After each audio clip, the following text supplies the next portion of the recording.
All right, welcome everybody. We're going to get started on the second session. So this is the second session of our, and I will throw in, the title is IPY, but I'm one of the co-chairs of the Arctic Research I can say this, Arctic Research Cooperation and Diplomacy Research Priority Teams for ICARP. And part of this is about that conversation as well. And so with Jan Rene, we are here as your chairs for this particular session. And this segment is very much on the Arctic. The last session was very much focused on data and observing. And this one we're looking at the governance and sort of approaches to research cooperation.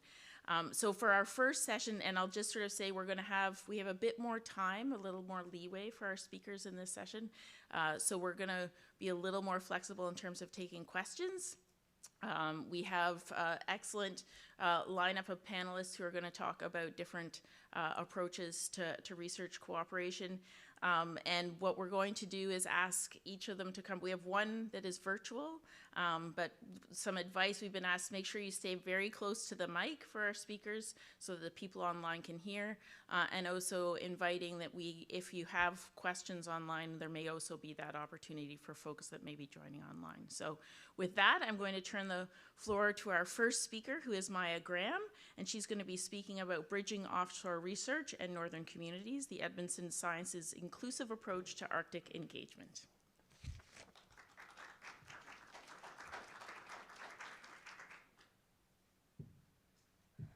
All right, hi everyone, good morning. My name is Myra Graham, and I'm the Northern Research Liaison for Amundsen Science, Canada's only dedicated research icebreaker. Oh,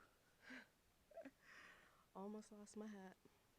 So Amundsen Science, over the summer months, goes all over the Arctic in Canada and Greenlandic waters to research environments that are remote and hard to access. So we support researchers in answering the most pressing questions of our time in the most remote regions on Earth. We have highly specialized pool of equipment to study everything from zooplankton to climate change. And on this vessel, we've been able to host over 800 students and train them to become the next leaders in Arctic science.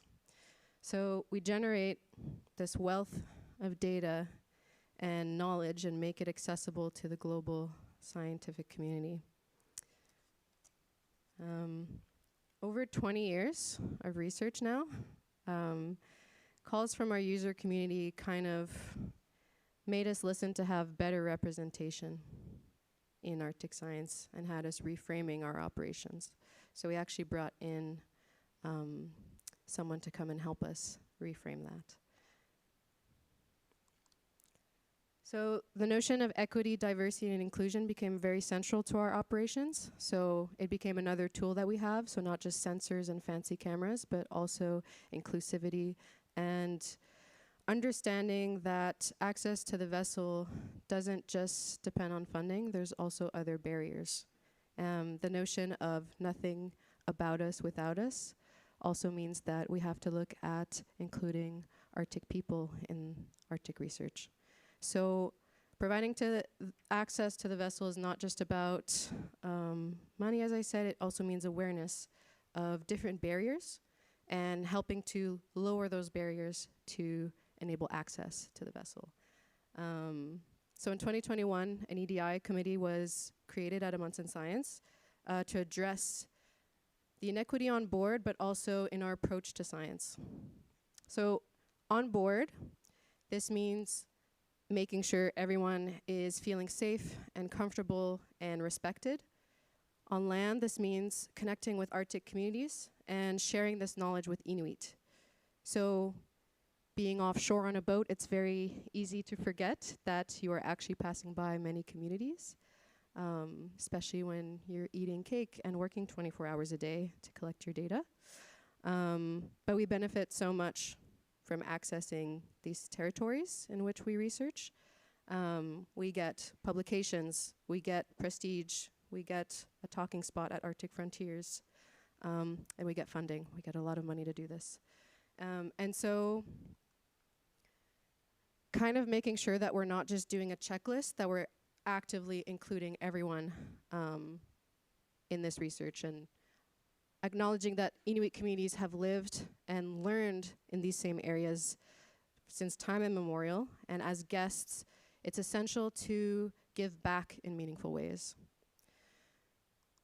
So this takes effort, and it takes getting off the boat, and there's actions that we need to take so that we can understand the impacts that are real to these communities. So my job as the Northern Research Liaison is really being that bridge to communities. So the actions that have been taken so far this year and that we're going to continue to take, I'll go into a little more detail on each, but it's just important to understand that, I mean, I'm 6 months into this job. It's a continuous process. We're constantly adapting as we learn. So first up, bridging north and south is pretty hard, especially as a southern-based person. And so actually going and visiting the communities, which means organizing meetings, sometimes virtually, sometimes in person. We also want to connect not just through conversations, but also through art. And so engaging artists, especially Inuit artists, to translate the work that we do into culturally meaningful medium. We also have Northern ambassadors now that live and work in their communities, are respected by their communities, who can help bridge that for us. I'm just one person, and there's 52 communities in the Canadian Arctic. So if I spent a week in each community, I'd be gone the whole year. Having Northern ambassadors who know their community members and can share is really essential for us. Local radio is often overlooked, but one of the most important communication tools in the North. It's how so many people get their information, particularly because internet isn't very reliable, but local radio is there during the storm to inform you. And these are tools that we can use from the ship. You can make a call through satellite phone or through Wi-Fi to the local radio and speak directly to local communities through this.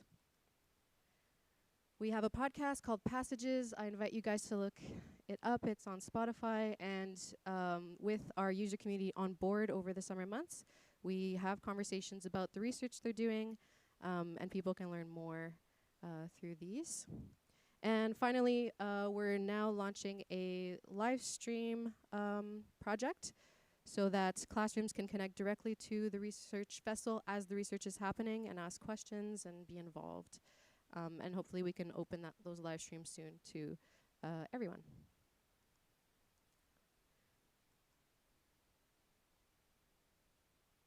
Can I click next? Yay. So our research happens in the summer when we have access, but how do we share year-round as a vessel that's in the south? So we have a website to have all our information available to everyone. Our social media is becoming more active, and we're now posting more on YouTube. We have an expedition report that's handed out every year and translated into Inuktitut, and we attend conferences.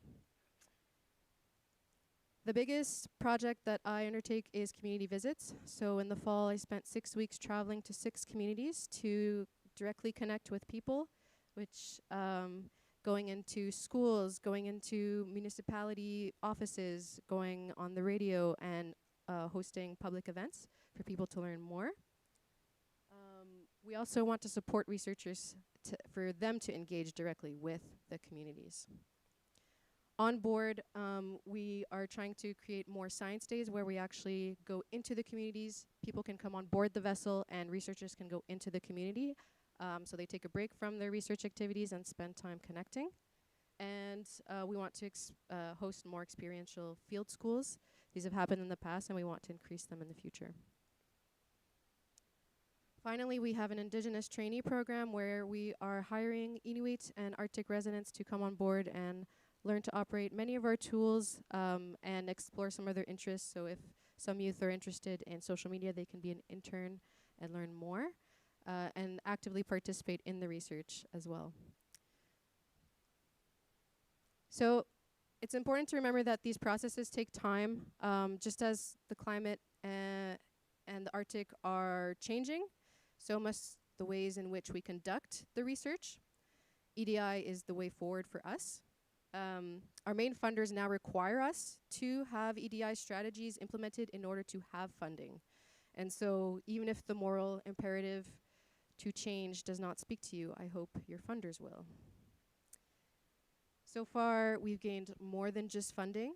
We've gained relationships and knowledge in sharing with communities. We've shared and they've shared tenfold back, which has allowed us to ask more meaningful questions, leading ultimately to more valuable answers.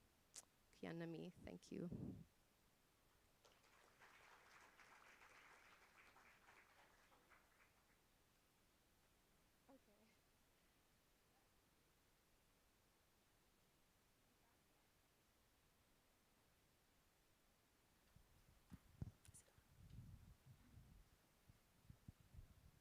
Hello, maybe a political question. We've just seen in the States that DEI-based funding is somewhat precarious given a change of politics. Do you feel like it's precarious in Canada in a similar way? I mean, Canada's political landscape is about to change as well soon. We have elections coming up, and we're usually about 4 years in step with America. Luckily, funders that we work with have guaranteed funding till 2029. And so I can't really speak to the American landscape because I'm Canadian, but at least in Canada, having longer term funding that extends beyond a political term really ensures that we can continue the work that we do regardless of the change in leadership.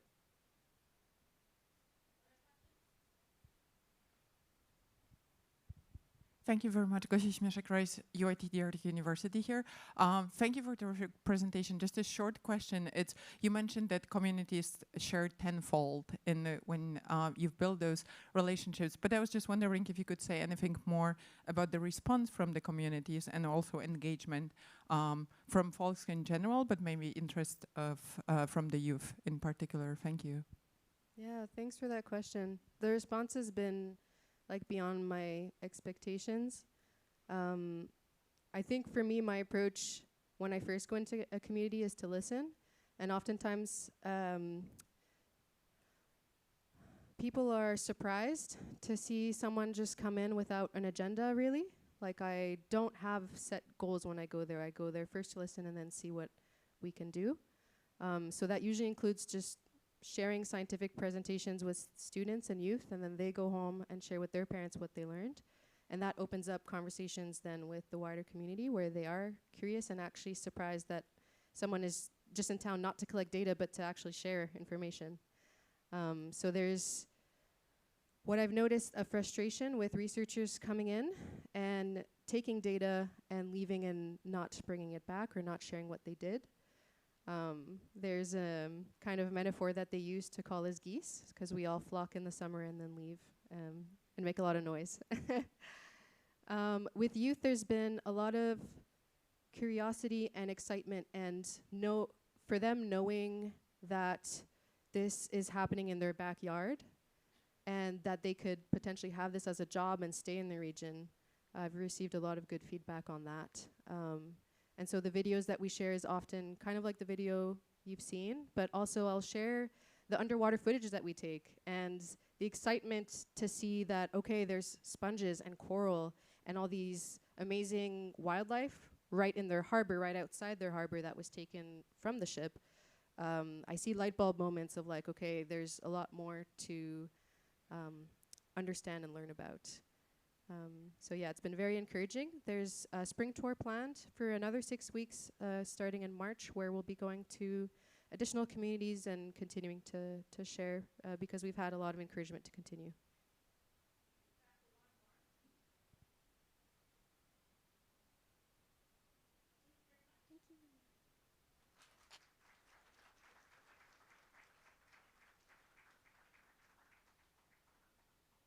And our next speaker will be Monica Scarlett, and I believe that we will also have Rasmus Bertelsen with us at some point in time. So please.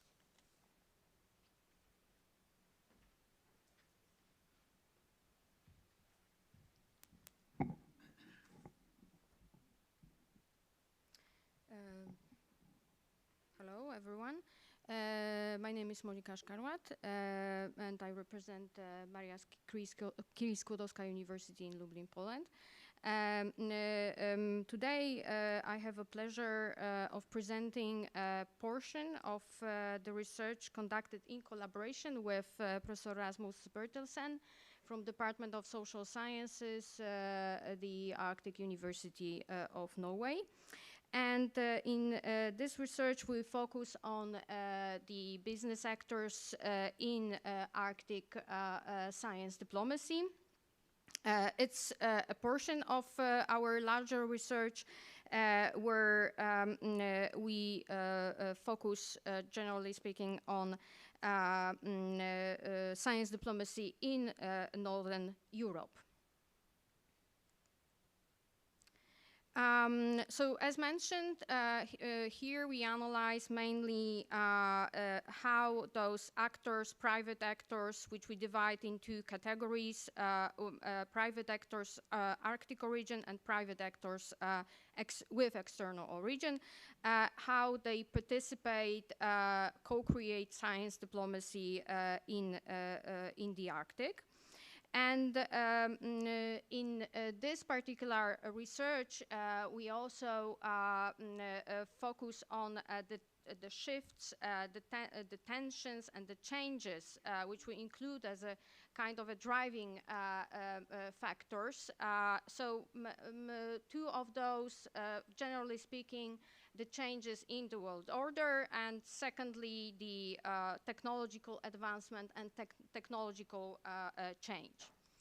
And we focus mainly on two key events. So firstly, the 2022 Russian aggression against Ukraine, and also Sino-American competition, and how they influence Arctic governance in specific, but also how they influence and cause some sort of bifurcation in regional governance frameworks in general. So, Rasmus, the floor is yours. This slide or next slide? Yes, first of all, Monica, thank you very much for inviting me into this collaboration. It's also a great pleasure to host Monica at UIT for some time these weeks. And these two drivers, which are highly interrelated, the geopolitical change and science and technology, where we often talk about a very common term as geopolitical tension, which I think we should be cautious about using that term. Tension, it sounds like a muscle that tenses and then it can relax going back to normal. And I don't think that's the case concerning changes to world order. World order continues to change, and the Arctic usually reflects changes to world order.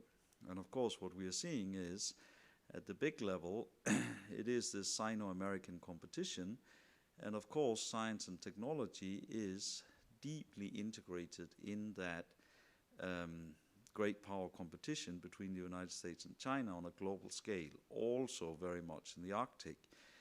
We've seen, I'm a Danish national, we've seen what efforts the United States has gone through to keep China out of Greenland, out of other parts of the Arctic. And I think that these changes to world order are closely reflected in the Arctic, dividing the Arctic between the NATO Arctic, Russian Arctic, and they are also reflected in science and technology, and they're also reflected at the private actor level. Thank you. Going into technological dimensions, so in this particular research, of course, we are completely aware that those business actors, that are already quite active in the Arctic. Also, as far as the innovation and scientific activity is concerned, this is nothing new. That's why we divide them also into those private actors, Arctic origin, and the other group, external origin, because what we think, and this is a kind of pre-assumption, that the focus right now is mainly on those external actors, like corporations, transnational corporations, or external actors with the other states, non-Arctic states origin. Of course, we take into account not only those technologies that are right now heavily discussed, such as AI, satellite technologies, but we also focus on biotechnologies and geoengineering. And we analyzed several examples of private and public-private initiatives, business scientific initiatives. In the research process, I will say a few words about the methodology that we used here. So, of course, we started from the desk research and the analysis of the literature, but we also did a document content analysis. And here we took into account policy, legal documents referring to different types of diplomacy, innovation, science, tech diplomacy, STI policies, but also we took into account just recent documents concerning research security or securitization of research and development, if you like. And these were documents mainly created either on the national level, so both Arctic and non-Arctic states, but also non-state actors such as EU, which is quite active recently when it comes to research security. But also actors such as IASC, Arctic Council, Arctic Economic Council, or OECD, and operational strategic documents of selected companies. And in the second phase of research, we collected data in a series of individual semi-structured interviews with stakeholders of science diplomacy, mainly from the European Arctic region. We used also here trajectory method, and based on that, and unfortunately I cannot open the link because it's an interactive model that is the outcome of this research. And based on that, we have created a model of 4 roles stretched on the ACES low-high science expert knowledge influence and low-high political diplomatic influence. And we identified here 4 roles, which is peripheral observer, a knowledge custodian, strategic navigator, and diplomatic broker. And as far as the private actors are concerned, they were mainly positioned by the interviewees in the area between diplomatic brokers and strategic navigators. That would be probably the concluding remark if I have just 20 seconds. Thank you. Okay.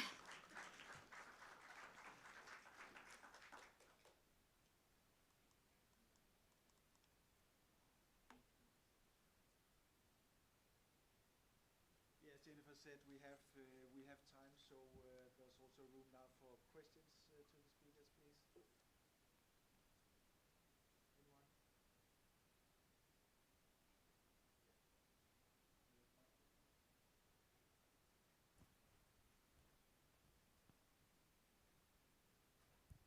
Thank you. My question had to do with the very end of your talk. You were looking at some of the risks associated with non-state actors in science diplomacy. And I know that corporations that I've worked for are very secretive about their data, and they have a hard time understanding why they should engage in this practice. Do you have any lessons learned or advice that has been successful for organizations that really need to participate in science diplomacy? Well, from our perspective, because we were observers, right? So I'm not in a position here right now to give some sort of recommendations, although generally speaking, I would probably vote for dialogue and inclusion also of those actors in a general science diplomacy dialogue, because it's quite interesting that the interviewees, as they positioned those actors within this kind of a model of 4 roles, they positioned them mainly as those diplomatic brokers. And who are diplomatic brokers? These are the actors who are perceived as those who have less expertise, but high political interest and influence. And so if that's the case, then even more they should be included in a general dialogue, mainly at the international level, but not only, because what we observed and what we heard from interviews from national level, for many countries, a new sort of a wave of science diplomacy or new model of science diplomacy becomes more and more attractive, which is innovation or tech science diplomacy, or technological diplomacy in general, where they put much more emphasis on including private actors and on applicability of research than just doing basic research. So if that's the trend, then even more the dialogue is probably needed.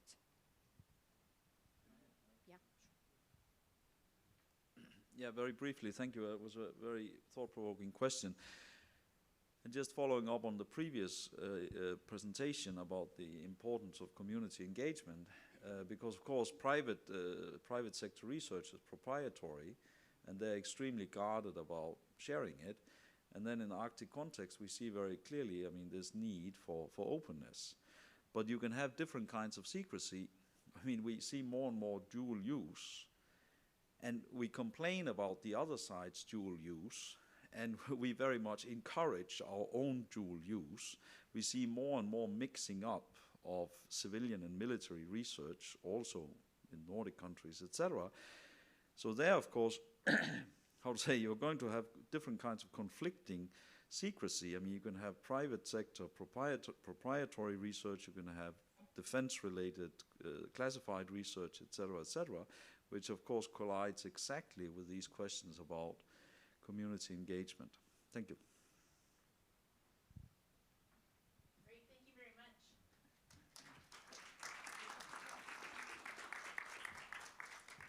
All right, our next speaker is online, and that is Gadriel. I'm not sure, Permero. I'm not sure if I'm pronouncing your name correctly. And she's going to be speaking about Arctic experts as political actors. So over to you. Thank you. Here we go. Okay, so today I'll be talking about my PhD project, which is indeed titled Arctic Experts as Political Actors, and focuses actually on the Arctic Council and the setup it has for influence of epistemic communities, with a focus. These are very early findings on observer experts, and it ties with the IPY process with this idea of kind of looking at existing tools of science diplomacy. Really, what are we working with at the moment. So very quickly to go over the important concepts, epistemic communities. So we're talking about, policy involves knowledge-based professionals, that is academic scientists, but that is also industry experts, government experts, indigenous knowledge holders, all of that. It's a well-established concept in international relations. And in the literature, there's a clear link between, the presence of these community and international cooperation. Now, the details of how this relation works is still, of course, debated and researched. And this is where we're not just me, but there's a link to be made with the literature on how do we make evidence-based policy in very practical terms. And so this is where there's two very important concepts here, which is the knowledge to policy interface, this idea of a social space where the knowledge providers and the decision makers meet, and the knowledge brokering process that takes place in the middle, because someone has to decide who meets who, when to talk about what. So if we're replacing this in an international context, this is kind of what we have, basically the characteristics of how this interface is organized and the repertoires of knowledge brokerings is going to have a determining effect on the type of influence that the epistemic communities can have in a given context. So here are the general research question for the entire project. You have first a kind of mapping phase where I'm looking at what type of knowledge policy interface are we looking at and what type of knowledge brokering repertoires. So the type of interface, we're more looking at structural things, who meets who, in which at which frequency, with which funding, all of this. And then knowledge brokering repertoires, it's the discourses, the perspectives, the meanings that the people participating in this knowledge brokering have. It's sort of like the mini culture of the interface itself. And then, mapping the two together, we kind of have the conditions under which knowledge brokering happens in this context. And a certain type of knowledge brokering is going to lead to a certain type of possible outcome. And this outcome, which I termed influence, is what's interesting here. So what does the Arctic Council do? As in, what is it structurally set up to do in terms of scientific cooperation? Because scientific cooperation can take so many different forms. Which form are we looking at here? What are we working with? I'm fairly sure everybody's aware of what the Arctic Council is, but I'll, insist that it's a forum, not an international organization, has existed for a long time. And before that, there was the Arctic Environmental Protection Strategy, has a long history. And has a very chaotic history over the past few years. Of course, there was the COVID crisis, and then there was the Russian crisis. There were significant pause and activities. As far as I know, working group activities, so we're talking about knowledge producing activities, have partially resumed at the end of 2024 with all 8 Arctic states involved. So these are the founding extract from the founding documents of the IEPS. You can see that science cooperation is already the main language for organizing this knowledge policy interface, essentially. But you can also see the very limited number of participants. The Arctic states are the same, but only a couple observers here and there. And then, of course, we're growing onto something much bigger. This is the current situation. With 6 working groups. And a very interesting thing is that in the Arctic Council's own words, this is from their website, it's the working groups that carry out the Arctic Council's activities. So what does the Arctic Council do is more, what do the working groups of the Arctic Council do? This is relevant for us in the context that, okay, we have this knowledge to policy interface we can conceptualize as the Arctic Council itself, but the Arctic Council functioning is very divided across these working groups. So I'm more looking at working groups individually. Each working group is a knowledge to policy interface with a variety of knowledge actors within it. The method of the research is qualitative content analysis, and it's mostly based on interviews with knowledge providers that have participated in the Arctic Council for a while and then completed with documents. So in more details, what I'm looking at when I say types of knowledge to policy interface, I'm looking at a few things. First, the degree of separation between the types of knowledge providers, and that means both types of knowledges. Do the academic actors interact a lot with the industry actors, with the indigenous actors, all of this, but also in terms of, do Arctic experts and non-Arctic experts have the same possibilities of contribution in the knowledge producing processes? Then there's the degree of co-production. Co-production here is understood in the sense of the knowledge to policy literature. That is the degree to which the political decision makers and the knowledge providers are co-producing the knowledge. Are we looking at pre-produced knowledge done already by scientists which is then assembled by policymakers, or are we looking at a more completely embedded process? Then there's institutional support, that is funding, that is, secretariats, administrative support, all of this. And then output, because the Arctic Council is known for producing a lot of reports. But that's not, first of all, that's not the only thing it does. There's also a lot of practical projects. And then the reports, they are not all the same. They don't have the same, they don't have the same goals. They don't have the same audiences. And it's kind of looking at general types of this. And then in terms of, I was talking about meanings, perspective that the knowledge providers hold, kind of like mini cultures. We're looking at the degree of politicization of the knowledge providers themselves. Do they consider that their position is to be passive providers of knowledge, but the knowledge has to be, the best by its own standards, or they're supposed to be active, engaging actively with the policy process by trying to be relevant, adapting timeframes and all of that? And this also ties with what is considered a good project, what is considered a successful project. Is it instrumental?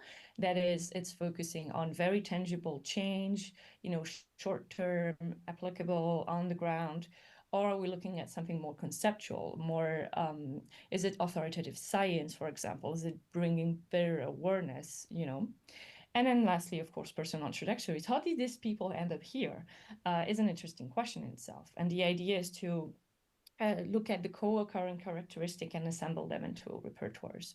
So I'm still at the very early process. I've interviewed a few people across mostly European observers, basically. But there's already a few things that appear. So very quickly, in terms of institutional level, across all working groups of the Arctic Council, there is a level of co-production because work plans and outputs have to be, are depending on approval by the senior Arctic officials.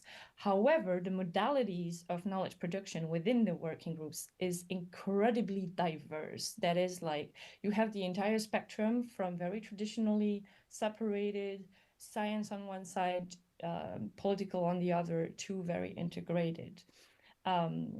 Another thing, however, that is transversal is the role of secretariats. And another thing that is transversal is the increasing roles of secretariats in ordering this kind of knowledge. And this has been particularly salient during the crisis, COVID, and then the Russian crisis particularly, where we're moving from, to borrow the words of my interview for my everybody at the table kind of discussion, towards something that's more top down. That being said, it's interesting that observers' expert contribution is also really much diverse, following kind of the patterns of the modalities variation. Basically, the more politically embedded the group, the less space for observer participation. Again, this is a preliminary finding, but this is kind of what we're seeing. And then if I'm looking more at the individual level, so like the cultural level, a very interesting finding is that the perceptions on politicization are actually really split, but not at all along working group lines or discipline logic. It's more, for now, I can't see the logic yet, which is fascinating. And the last thing that is also very common, however, across all individuals, regardless of working groups, is this idea of the coffee machine discussions. That is that most individuals, most knowledge providers found the more power they had in informal discussions around meetings themselves. And so this idea of connecting with people from different groups, connecting people with each other, suggesting things informally, was where most people found the space to make contributions. And of course, with COVID, with remote working, and then with the crisis and the strengthened role of secretariat, this window of opportunity is closing and has hurt particularly observers. I mean, hurt as in hurt their capacity to contribute. Though there is an interesting generational gap in terms of how much of an issue that is. Generational, not in terms of the age of the interviewees, but at which point did they start working with the Arctic Council? Yeah, and I think I'll keep it at that, so we have some time for question. Thank you very much.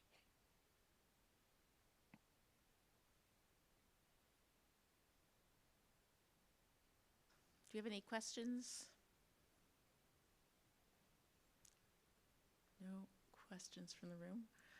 All right, well then I will take the privilege of, I'm curious in terms of your sense of the role of observers in the current context. You focus on observer experts, so the role of observers relative to non-observers in the current geopolitical context, and whether there's something distinctive there.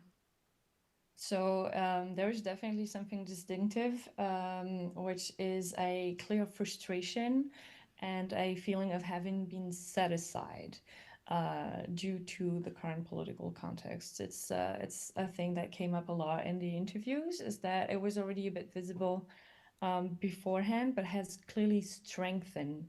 And there's this idea that, I mean, again, it's perceptions. It's not the truth from a couple of interviewees, but there's this clear idea of they started back together, but they've kind of sidelined us for now, and we do have the expertise, and we do want to contribute, and the current geopolitical background is putting us on the sidelines a little bit. Which, yeah, I hope I answered your question. Yeah, and just sort of to expand on that, and again, I know it's early, so you can also say that you're, but has it varied by working group? So pretty interestingly, I would say that in the working groups where the observers were already sidelined, it was observed, but the frustration wasn't as big. It was less of a surprise for the working groups that were already strongly politicized, essentially. Okay, wonderful. Thank you so much. Thank you.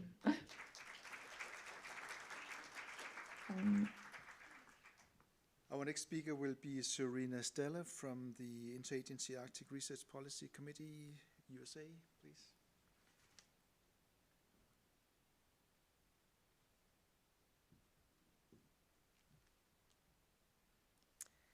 Good afternoon, everyone.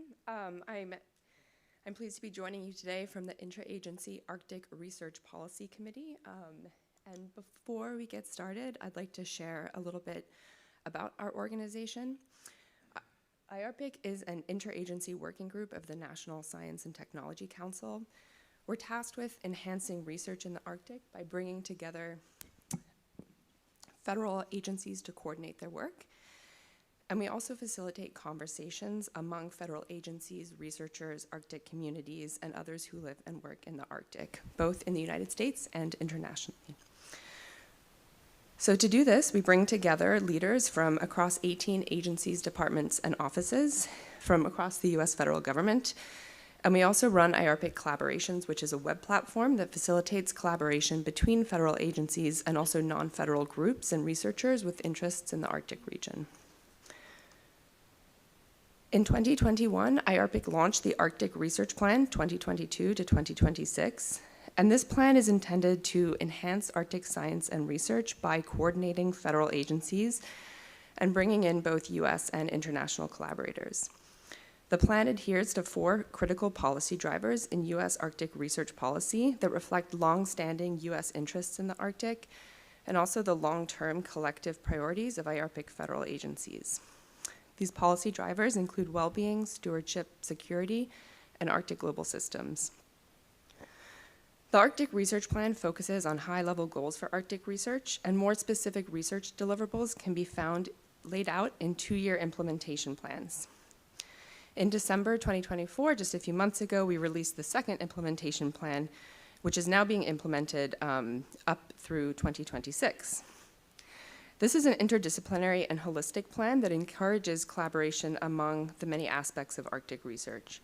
It's designed to be responsive to those living in the Arctic and also to help us grow our understanding of this vital region. And while the U.S. Arctic Research Plan is specifically focused on U.S. federal research and federally funded research, we recognize that international engagement and collaboration are crucial. The Arctic Research Plan and Implementation Plan are split into priority areas and foundational activities, many of which have goals that specifically note the importance of international scientific cooperation. The priority areas highlight key research areas, places where more research or more research coordination is needed. They're at the center of the graphic in red, demonstrating their core role in the plan. There are community resilience and health, Arctic systems interactions, sustainable economies and livelihoods, and risk management and hazard mitigation. In addition to specific research actions, there are also activities and concepts needed to be pursued in order to improve Arctic research more holistically. In the Arctic Research Plan, we refer to these as foundational activities. These are activities that are relevant to all research and will remain foundational to research beyond the 5-year duration of this plan.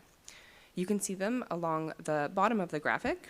They include data management, education and training, monitoring, observing, modeling, and prediction, participatory research and Indigenous leadership and research, and technology innovation and application. And in addition, we have a number of communities of practice that are organized around specific scientific disciplines. The newly updated implementation plan, 2025 to 2026, identifies objectives and research deliverables that advance the priority areas outlined in the Arctic Research Plan.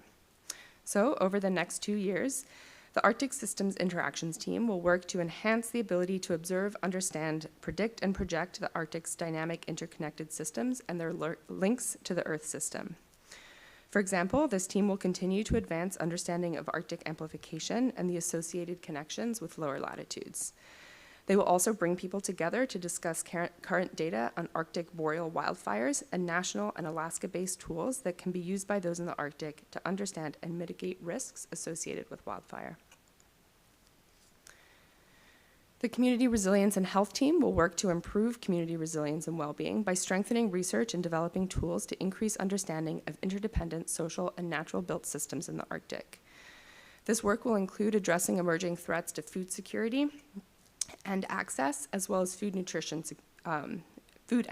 security in the Arctic through research that addresses how climate and environmental changes affect abundance, accessibility, and the use of traditional foods and traditional ways of life.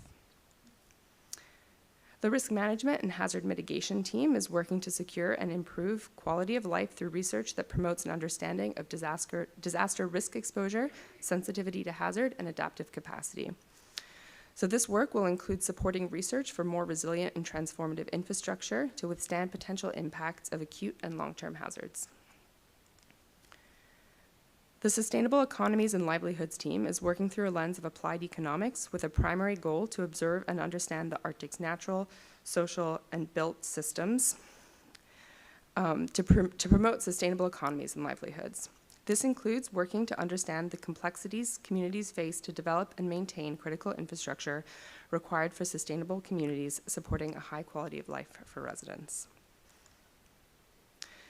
The more interdisciplinary approach of this Arctic Research Plan breaks down some of the disciplinary silos that have long existed in Arctic science so that we can better understand the connectivity among Arctic changes. It also enables us to be more responsive to those living in the Arctic. The Arctic Research Plan is implemented via IARPIC Collaborations, which is a website that serves as a hub for building connections, facilitating research, and experimentation on the best way for teams to work together and move towards greater connection, integration, and convergence. Many participants in IARPIC collaborations work and live internationally, and their input and expertise is invaluable. So using this platform, we have 9 multidisciplinary teams and 14 communities of practice that work collaboratively on the deliverables of the Arctic Research Plan. Our collaboration teams and communities of practice are led by more than 80 people representing 12 U.S. federal agencies and 23 partner organizations, some of which are international.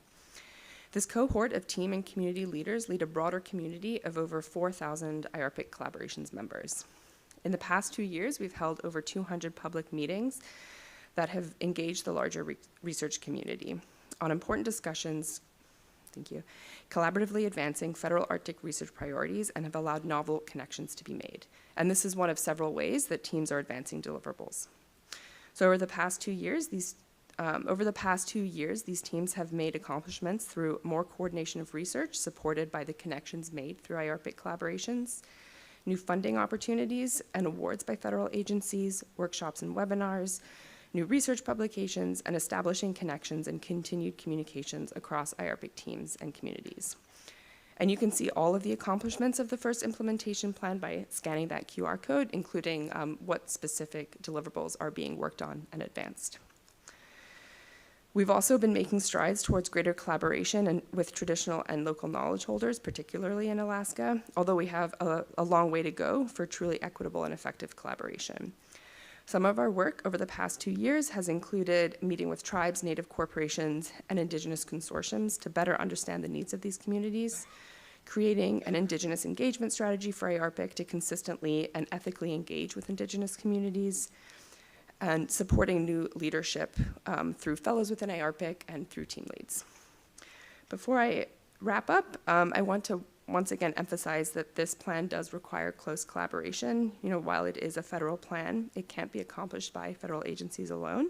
There's space for everyone, whether you're a community member, an academic researcher, a nonprofit organizer, or you fit somewhere else within the Arctic research community. So I hope you'll join us by signing up for an account on IARPIC collaborations. Thank you.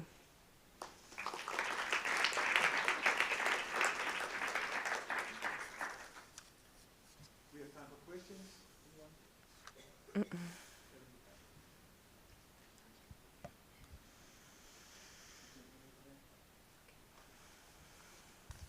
Thank you, Jan René, calling me gentleman.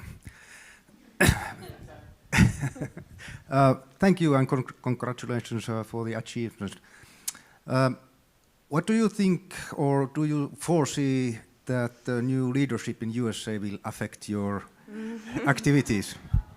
Yeah, it's a good question. Yeah, it's something that I'm not sure about yet. We're still waiting, and it's a very quickly evolving situation. I will say that things like diversity, equity, inclusion were core tenets of the development of this plan and continue to be overarching principles and a priority. And that will continue whatever leadership looks like. And yeah, I'm not sure I have too much more to say than that, other than, yeah, we'll see.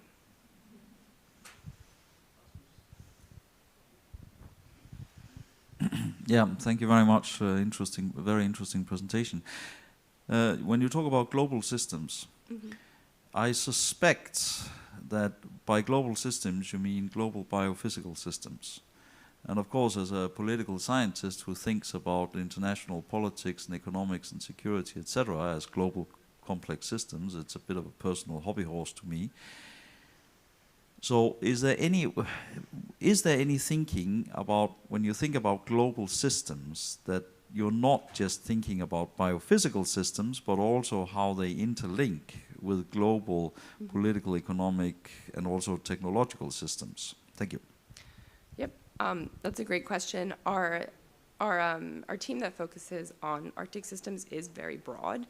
So it does include more than just biophysical systems and how they connect to the larger Earth system or other Earth systems. The other teams that focus on economies and political systems work very closely with that team. So while they are not just purely science-based and include the human dimensions and human systems, they work very closely with the other teams that maybe have a broader and are really the kind of the foundation for a lot of those teams that are doing more of that work.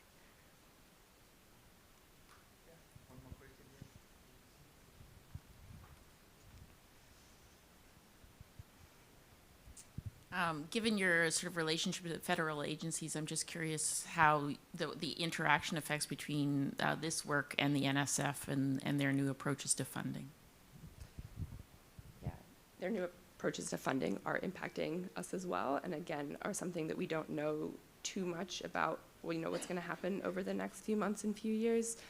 The National Science Foundation funds IARPIC and the IARPIC collaborations, and there are two sides to IARPIC. There's IARPIC, which is federal only, and then there's the IARPIC collaborations, which is much broader and includes more of the non-federal partnerships. And I know there are ongoing conversations about how to diversify funding and kind of keep it strong moving forward. So I think we'll have to wait and see. Okay.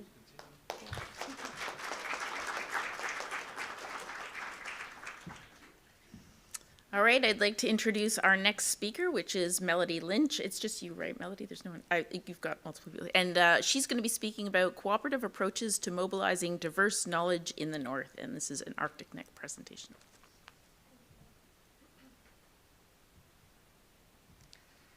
Hi, everyone. Thank you so much for having me.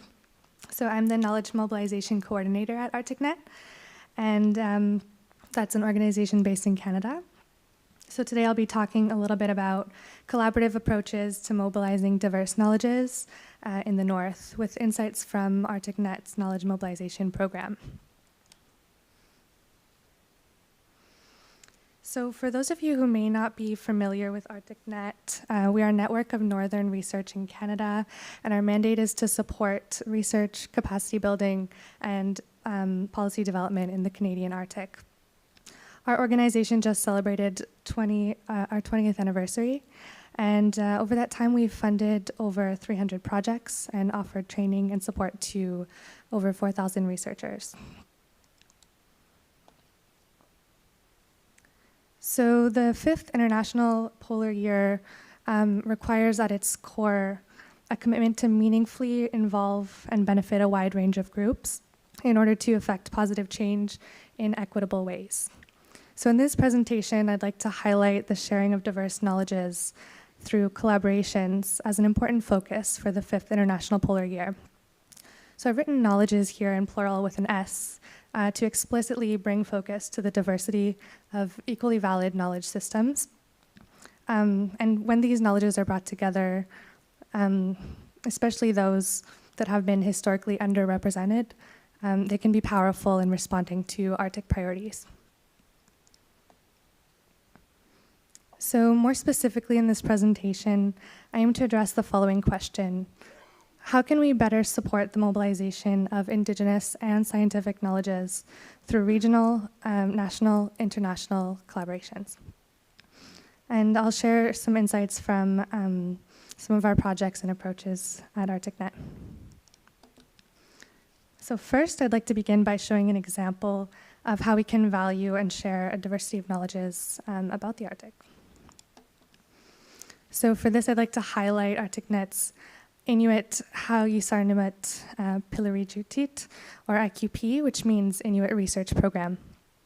So pictured here is a snapshot of ArcticNet's interactive story map, which you can access using the QR code if you're interested. The map shows the locations of projects funded by ArcticNet, with those in orange being IQP, or Inuit Research Projects. IQP is the first and only Inuit-led, governed, and directed research program in the world. It's a pan-Canadian Arctic research program that funds 21 projects currently across the 4 regions of Inuit Nunangat. ArcticNet hosts this program, and it's led by the 4 Inuit regions of Canada, as well as Inuit Tapiriit Kanatami and the Inuit Circumpolar Council Canada through ArcticNet's Inuit Research Management Committee. So the way that it works is that the organization representatives sit on the committee as observers, and the representatives from each of the 4 Inuit regions are the ones who vote on decisions about the IQP. The Inuit regions set their own research priorities, and we aim to make the funding application process as accessible and as culturally relevant as possible.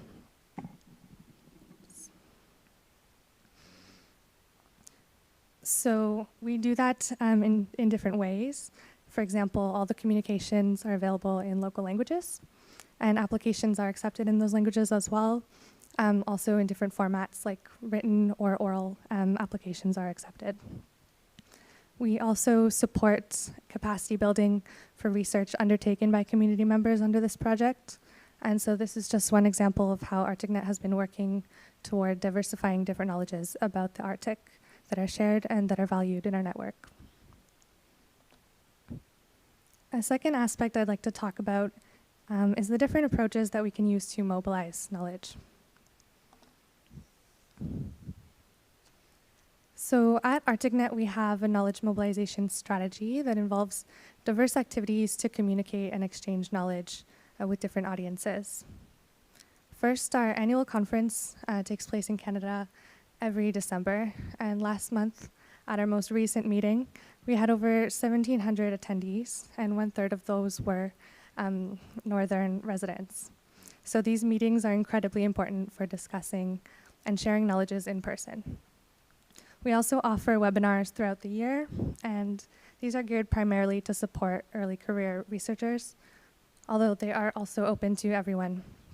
We have offered trainings on themes related to co-production and exchange of knowledge, how to conduct ethical research, data management best practices, how to communicate research to policymakers, and other topics. Many of these are available as recordings on our website for anyone to access at any time. In an attempt to broaden our reach and connect with people within and beyond our network, we also have a podcast and a blog where we can aim to share a diversity of perspectives in non-technical or non-specialist language. And we also fund and co-organize the Arctic Science to Art contest with Apex Canada, where we help to connect early career researchers and artists to produce meaningful and engaging outputs that researchers can share with local communities and beyond.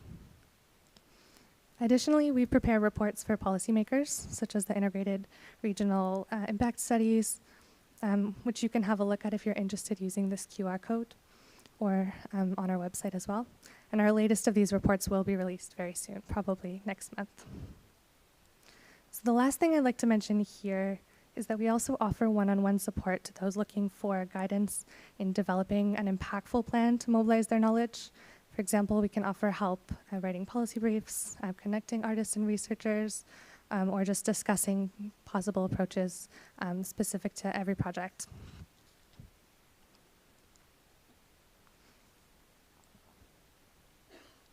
So finally, I'd like to highlight the role of partnerships and collaborations for mobilizing knowledge.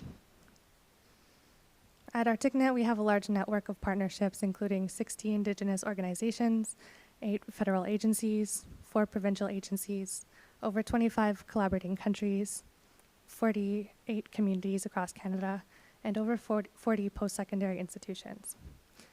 So in bringing together regional, national, and international partners, what we hope is we aim to develop new and innovative ways to kind of work together and leverage our forces. It's our view that a cooperative approach to knowledge creation and sharing can support the development of adaptation strategies and effective policies in order to address different priorities in the Arctic. So as an example, I wanted to share an exciting new project led by Michaela Coote at the University of Galway in partnership with a network of Arctic researchers in Ireland, the Icelandic Cooperation Network, the Scottish Arctic Network, and ArcticNet in Canada.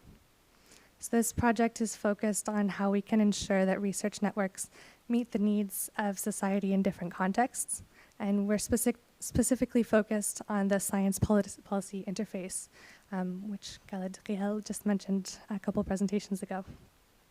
So this is one example of how we can work together through international partnerships to leverage our forces and strengthen our ability to affect positive change. So as we work toward the 5th and upcoming International Polar Year, I'm highlighting the importance of exchanging a diversity of knowledges through different approaches and with different audiences. This is important to support and inform impactful research, effective policies, and resilient and equitable societies. Genuine partnerships and collaborations between Indigenous knowledge holders, researchers, policymakers, and other stake or rights holders are imperative for this endeavor. So I've just shown some ways in which ArcticNet is working toward these priorities. So that's it for me. Thank you so much for listening, and feel free to get in touch if you'd like to discuss more. Thanks.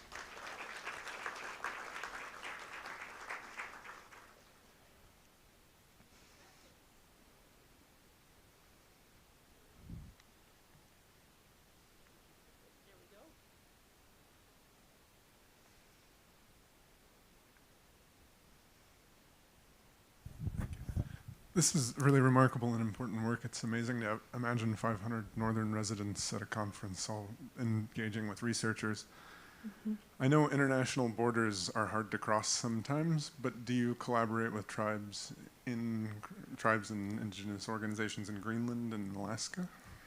To some extent, I believe we do. I'm new at ArcticNet. I just started a few months ago. But we do have some projects in Greenland, so I do believe there is some collaboration there. Thank you.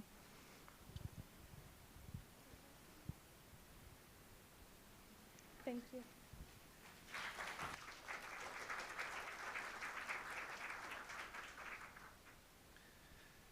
And the last speaker in this session is Dr. Kelsey Fisher. You're with the Ted Stevens Center of Arctic Security Studies, and that's a regional center under the U.S. Department of Defense. Welcome.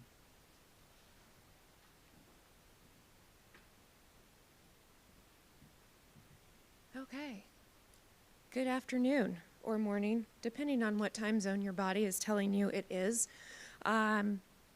That's me on the screen. I don't know why I felt I needed to put my photo up there, but I was putting this together at probably the last minute, and as an academic, sometimes I don't quite know what I'm doing on my first slide. So we're gonna talk about that topic up there, what and where we might go for science diplomacy in a post-Ukraine war situation. So why in the world would I bring this topic up at a science conference, and where am I going to go with it today? Well, I'll tell you a little bit about my job, and maybe that will help you understand. I have a PhD in engineering and got a job with the U.S. Department of Defense, and spend a lot of time thinking about how does security tie into everything that we do economically, as researchers.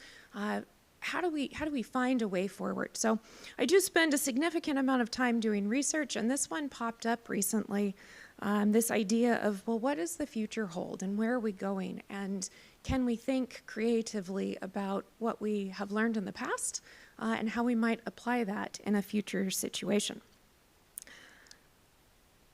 There we go. Okay, so I would like for everyone in the room to imagine the day when there is no more conflict, no more aggression from Russia towards the Ukraine. And I don't know when that will happen, and I don't know what it'll look like at the end, but what I do know is that conflict eventually stops. And then it's up to us to decide, well, how are we going to craft what the future holds? How do we want to re-engage with Russian scientists and engineers that we haven't had an opportunity to talk to?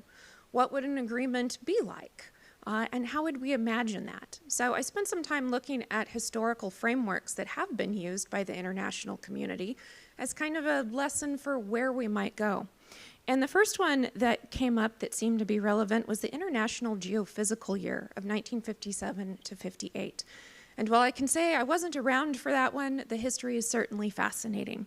So 67 nations came together, including the US and the Soviet Union, and they wanted to look at everything under the sun that kind of fit in this geophysical category.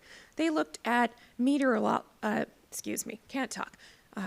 they looked at geodynamics. They looked at how weather is forecast. They looked at astronomy and solar science and all of these aspects that during the Cold War, they really couldn't tackle together. And out of that, it really built this post-Cold War scientific cooperation. Over that year, we saw both Sputnik launched, and then we saw Explorer 1 launched. So both the Soviet Union and the United States were now in space. But at the same time, we had scientists who were trying to communicate and work with one another. And from that framework came the adoption of the Antarctic Treaty of 1959. So this was one framework that, as I'm looking at what the future might hold based on our history, was a very curious element that the international community engaged in. The next one that really kind of spoke to me was the Arctic Environmental Protection Strategy of 1991. And while I was around for that one, don't remember it, but we're getting closer to my timeline. And that one focused on environmental vulnerability. So this was a Finnish idea that came forth, and it was looking at this militarization of the Arctic. How are we going to deal with an Arctic that is very sensitive and vulnerable to changes going on to military activity. And so they dealt with items like cross-border pollution, persistent organic pollutants, POPs. They dealt with heavy metals and oil pollution and tried to figure out how within our community we might work together to deal with environmental modeling and biodiversity conservation. Now, the Arctic 8 were engaged in this agreement, and it laid the groundwork for the Arctic Council that we have today. And so as a researcher, I thought, well, that's a really interesting agreement. 1991 wasn't that long ago, although maybe it was. It doesn't feel like it was that long ago. And that was a time when, Russian scientists and international scientists, sorry to group us into two lumps there, were engaged on Arctic issues and environmental issues, most importantly. So those were some fascinating frameworks that I thought, okay, well, maybe this gives us a way forward. Maybe this gives us an idea of how do we use history to make a giant leap. But what it was missing for me was the security element. So much of what we have done in the past was focused strictly on the science. We'll only talk about the science and we won't talk about the security, and maybe we won't step on each other's toes. But at the same time, when we look at our modern environment, security is integral to science and vice versa. It could be food security. It could be community level security. It might be the big national defense type of security going on. But we can't have security without science, and we can't have great science unless we are secure enough to go out and engage. So I was looking for one more. And what I came across that I thought was particularly fascinating from '96 was the Arctic Military Environmental Cooperation Agreement. So this was the United States, this was Russia, post-Soviet Union, and Norway.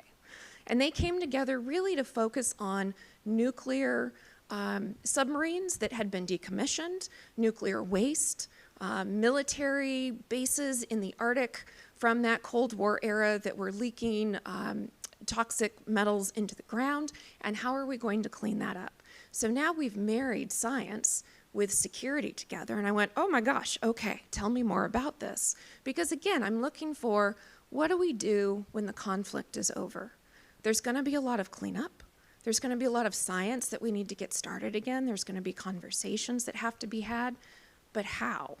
If we can get past the challenges of how we feel today in the future and focus on that science, then how do we have future conversations? So this particular council that got together, they focused at the very end on research and development for environmental technology. How do we deal with nuclear cleanup? And they persisted for 5 or 6 years until the early 2000s, and they were the precursor to EPPR on the Arctic Council. So the Emergency Prevention, Preparedness, and Response Working Group. And I love that. I love that we were able to dialogue on the big scary issue of defense and security and the wonderful issue of science. So with all of that, where do we go for the future? What might future cooperation amongst the Arctic 8 look like? Well, I hope that what we'll be able to do is marry together the dialogue about security, whether it's community security, whether it's cultural security, food security, all of those elements into the scientific exploration of the Arctic. How do we act better? How do we perform better? How do we live better in the Arctic in a way that protects that environment, but allows us, for those of us that live there, to call it home and feel safe? So my hope is that we will collaborate on things like joint emergency preparedness. We've been there before with the Soviet Union and Russia, but there are new and emerging threats coming out. We've cooperated on search and rescue in the past and have agreements, but spill response is still one of those challenges. How do we decide who responds? Who has the capability to respond? What does that look like in the future? Infrastructure safety is another one. We've got permafrost that is thawing across the Arctic, both on the North American side and the Russian side. So how do we deal with infrastructure that is degrading or going through challenging processes? Could we collaborate there? And then maritime safety. I think there are new and emerging threats in the maritime corridors. We're seeing a lot of shipping. We're seeing that retreat of sea ice. So what does that mean? And how are we going to engage together across borders? At the end of the day, my biggest hope is that we'll see more civilian and military joint practices, that we'll see public health come to the forefront, and that as those transportation corridors open up, as tensions are reduced, as wars end, we'll find ways to dialogue with one another on those topics that really affect everyone, not only in this room, but everyone in the countries that we're discussing today. So with that, that's the end of my discussion of a paper that is coming out in the next couple of months on where we might go with diplomacy in a future world where there's no conflict from Russia against Ukraine. Thank you.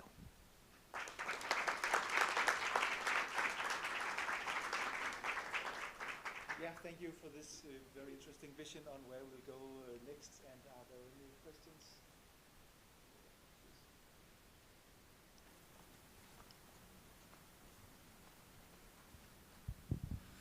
Thank you for this fascinating journey from history to present and future also. My question, and maybe also comment, refers to actors. Because you said we, but who are we? That's the question. Then we know that this actor or stakeholders landscape is still changing very much. And this is something that for me is a kind of a source, a weak point, and also a source of uncertainty, that we don't really know what after, for instance, this point that you mentioned, the conflict, who will be those we who will take decisions, whether these are going to be state actors still, if so, which of them? Probably not the same one as during the Cold War. And also the question about non-state non-state actors. That's something that is quite interesting. Thank you. Absolutely. I appreciated your presentation on non-state actors. I was thinking very hard during that one about the role that many corporations play, that communities of practice play, scientific communities, all feed into this dialogue about what the future might be. So when I say we, often that comes from being a US citizen, being an Arctic citizen, and the idea that it has been an Arctic Council of 7 waiting for number 8 to come back in. And my desire as a scientist is that it will be the Arctic 8 at the table in the future. I don't know who all the players will be. And I live in a country that's going through some change at the moment. So I can't predict everything. I can only look to history and go, well, this is what worked in the past, and perhaps we'll be able to do something like that in the future.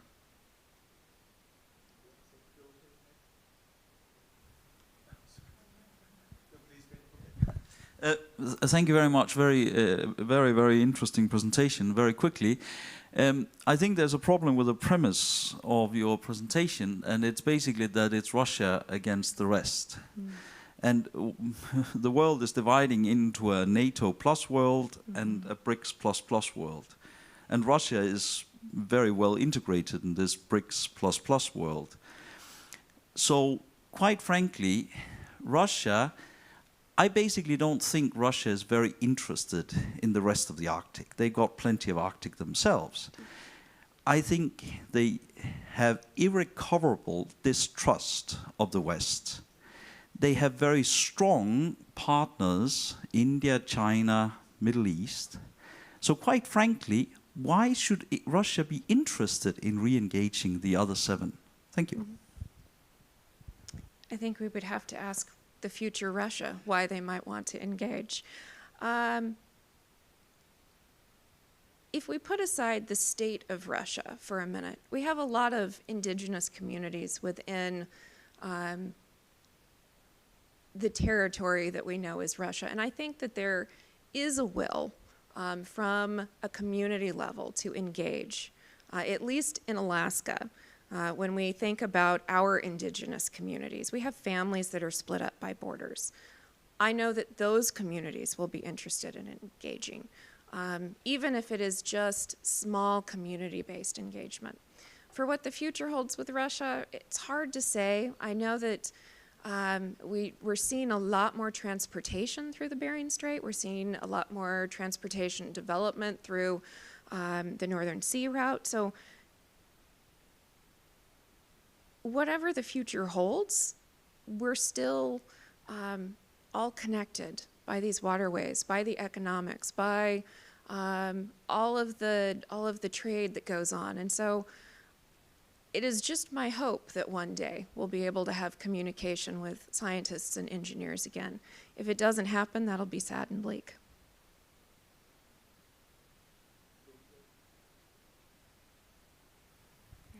Thank you very much for a very interesting presentation. Just to follow up, you mentioned that your country is going now through some changes. And well, following, that is also maybe along the lines of what Rasmus mentioned about one of the premises. And his point was about Russia. Mine is actually about the premise is that all the instances that the cases that you recalled from the history, US foreign policy felt rather stable throughout this whole time. And I don't think I'm the only person in this room that at this point, looking at 8 Arctic states, thinks that Russia is the unpredictable one. I think we're more looking at the United States. So I'm just wondering, because I really appreciate your take and this reflection, like how it can look moving forward. But again, if we're looking at the complete upending of the US foreign policy as we know it, I don't know if that's the case. But could you reflect on this part? Because again, I think what we can expect from Russia at this point seems clearer than what we can see on the US side. Thank you. Well, thank you for the question. I can reflect as a scientist and a lover of history. The situation that you outline, yes, there are quite a few questions right now, and quite a few more questions than I think the average American expected to have 1 week into the current presidency. I hope that when I come back next year, I will have many more answers for you in a more concrete method. But I don't know. I don't know if even within my tiny niche at the Department of Defense, if security cooperation will be at the same level. From everything that I've seen that has been put forth, if you take a look at the new Secretary of Defense and Secretary of State's documents that have come out that are online, defense and security cooperation with allies is certainly way up there. So I don't foresee, based on what they've said, that there's going to be a great big change, but history is going to tell us. And I think in the next month and a half, we're going to know much more. And by the time we get here in January of next year, I will have, hopefully, a concrete answer and follow-up for you. Thank you.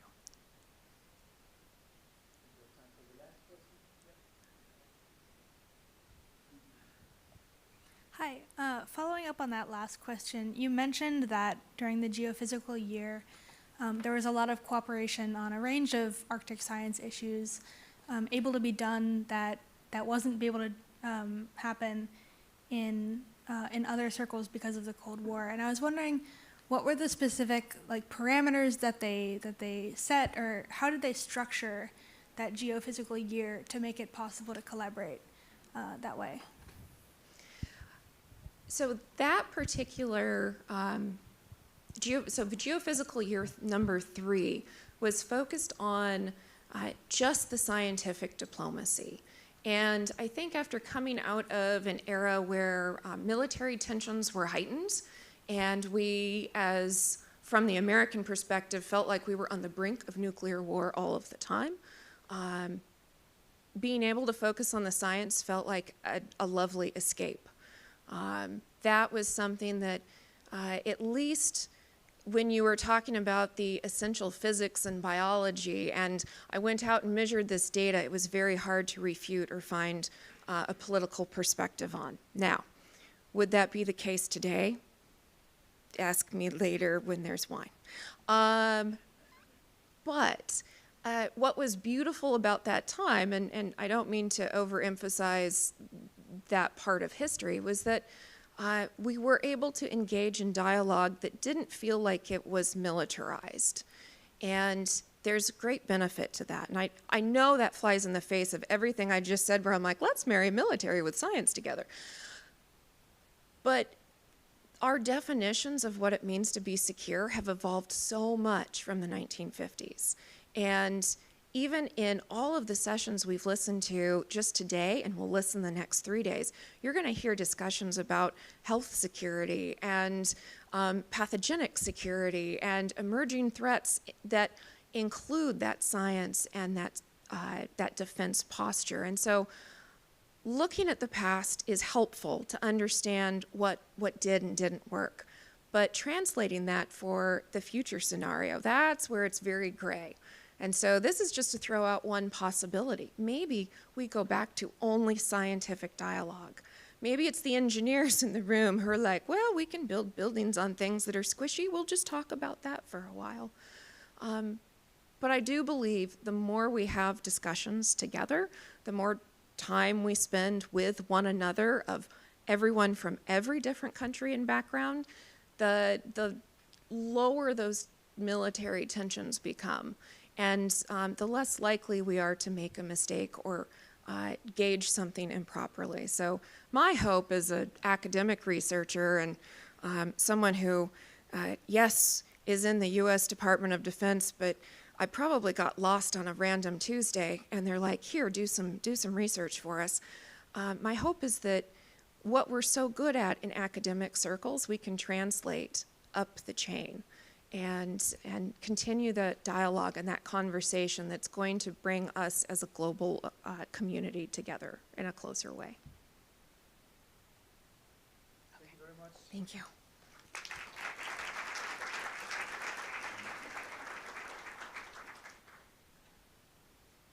Yeah, this is was the last presentation. I would like to thank the speakers, first of all, for a very interesting sessions, also the audience for the many questions. As a natural scientist, it's always very interesting to see that you can see the world and the Arctic from other perspectives. So thank you all.